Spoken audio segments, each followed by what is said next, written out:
उपस्थित जितनी खूबसूरत you all the beautiful ladies और जितने जेंटलमैन, सभी को मेरा प्रणाम। I hope you all are fine. Thank you so much for calling me here.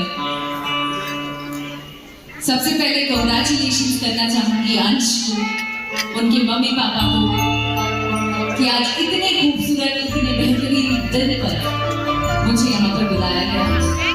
And I hope आप लोग बहुत बोर हो चुके हैं। आज बहुत ही खूबसूरत और बहुत अच्छा दिन है क्योंकि सबके सब इतने शांत पड़े हैं।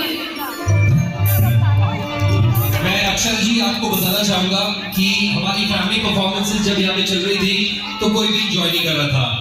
सबकी एक ही आवाज आ रही थी कि अक्षरा जी को लेके आइए। And here you are. थोड़ी तालियां